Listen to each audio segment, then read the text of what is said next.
Kubantu reba akaruraka kubantu reba ekigenderwa cyo mutezi w'akaruru cyakirikiha ahabwa gombora ya Kizoba hamwe na town council ya Rwentuha akaruru k'amagombora na bakansara babo katirweje kandi Fred Mbika kibaratuye no mugisha wa NRM nwarangiririrwe nkosingira intebe y'ubwameya wa Rwentuha town council ubwanyuma yo kutunga burure 2018 ubwo ari kusinga makaga mugaro wa PFF yihireyo bururi ganana na butano na amona amumbiro wa FDC atungira bururu 813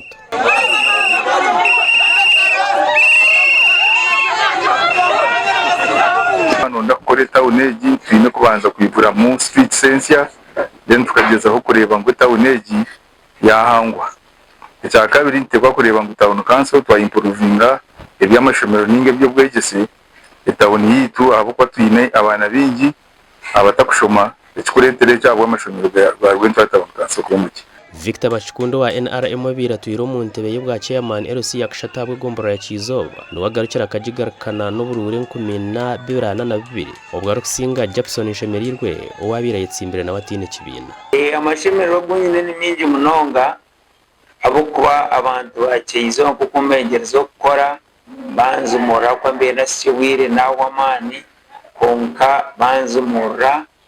mashimero ni mingi mnonga kandi teka mutini kwija kwaye mukaho imeruka yone ituhine kansaro mushija Arthur Mwijuka singire Moses turwomwe rero Hope Keburungo biratine kibina yasinga Gloria na Turindo wa NRM. I declare to Mugisha Fred Mbika, who has obtained the largest number of votes to be elected candidate for Rwentuha Town Council electoral area.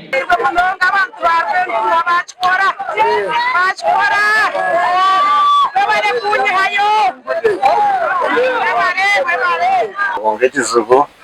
yatashanga tukunisi ngo bururu bibiri umukatabo obururu bwo twamaronda ibwatora babora umugandi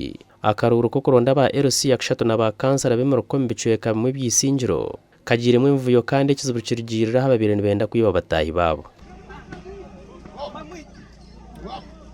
cyase kiboxi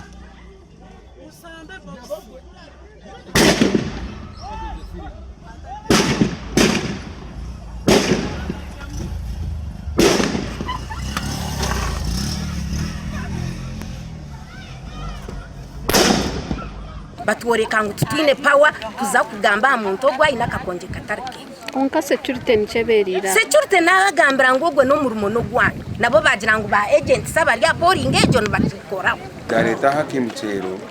n'abantu bija bwo kwenda kwija cyankaranya abatezi bakaruru kandi akaruru kitu akateraje tubobane benda kwiboguru iramo buzibu bw'emiringe ebire cyo kubanza cyabyona ebyo kukozesa mu kutera karuru byahikaleti saha nkina nibo bantu bani bahikaha ati kandi kubahikaha oboma nabo bwabo bwoma obumwe bwayanga twatandika shanki 5 kutera ovuyo bwinji bibiro mutawuna kanso yisingiro kandi abantu batirwe otireho no kugezaho kwenda kwata kamera zo munyamakuru witu wa TV West babire na kwatebera kugenda rumisho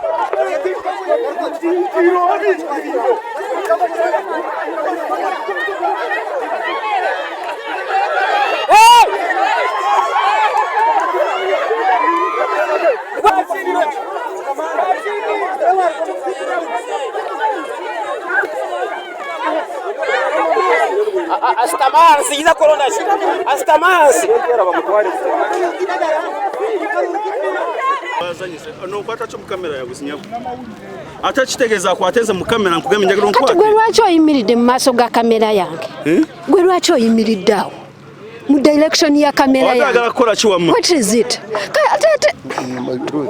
wangu amukwata kade yimiride wano omusajja anumba atagamba mukwata mu kamera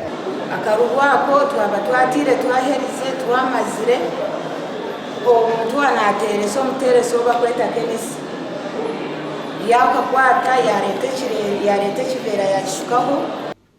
ubwanyuma obururo bumazire kiro cyona burukubarwa ahabo kugira ngo rutani ingofisa bire na yakire buzo binji ebirigirire hemuvuyo yakashatu kugira twaza kushazamu twakwata kuona twabuherezo wa kabiri abantu bona bakuteraho twabuherezo wa kabiri na amariyo wa kabiri ingana ho kubanza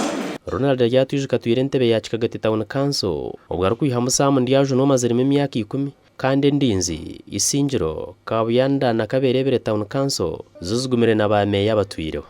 I declare Anyalish Karona, who has obtained the largest number of votes to be elected candidate for Kigagati Town Council electoral area, Kigagati Town Council Isingiro electoral district. Congratulations. Abantu bashikakate bazabuka nonga ntine ukomona kugaruka ntabwo ikibakora na nekibateka ekibarebere nekibateka tekirombe. Abwa TV West and Aloysius Byamukama hamwe na Ruth Nwamanya.